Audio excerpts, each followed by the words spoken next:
হিটলারেরই আত্মা দাম গেছে কিনা আমার জানা নেই, কিন্তু এটা বুঝতে পারছি যে অনুব্রত মণ্ডল বা তৃণমূল কংগ্রেসের নেতারা আগে সিবিআই ইডি ডাকলেই তারা অসুস্থ হয়ে পড়ছে, এখন পুলিশ ডাকলেও অসুস্থ হয়ে পড়ছে। তাকে মুখ্যমন্ত্রী বুদ্ধি দিয়েছেন কলকাতা থেকে যে কীভাবে অসুস্থ হয়ে পড়তে হবে, কী কারণ সেটা তিনি বলতে পারেন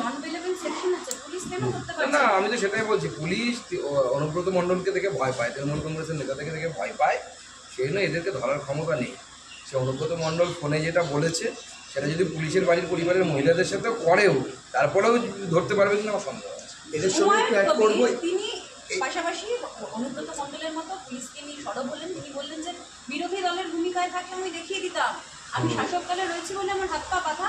কয়েক ঘন্টা কাটতে না কাটতেই হুমায়ুন কবির আবার পাল্টি খেলেন এবং বললেন যে না, আমি আমার মন্তব্যের জন্য খুব ঠিক। দেখুন, এখন তৃণমূল কংগ্রেস এখন অনেকেই এরকম মন্তব্য করবেন, অনেকে দুঃখ প্রকাশ করবেন, দলে থাকার জন্য দুঃখ প্রকাশ করবেন। অপেক্ষা করুন, 26 আসতে দিন, আরও অনেক কিছু দেখতে পাবেন।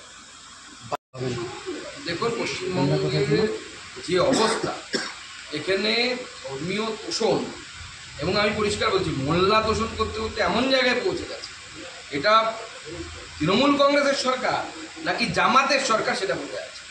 এই কোন একটি মেয়ে, বাচ্চা মেয়ে 19 বছর বয়স, সে কি একটা পোস্ট করেছে এবং পোস্টটাকে ডিলিটও করেছে। আচ্ছা, মহুয়া মৈত্র যখন শিবলিঙ্গ নিয়ে এত কথা বললো, কই তাকে তো অ্যারেস্ট করা হয়নি। হিন্দুদের ভাবাবেগ কি ভাবাবেগ নয়? হিন্দুদের ঠাকুর দেবতা কি ঠাকুর দেবতা নয়? পৃথিবীতে কি একটাই দেবতা আছে, আর কোনো দেবতা নেই? এটার সঙ্গে অ্যাড করবো উত্তর কোরিয়ার থেকে কম কিসে আছে?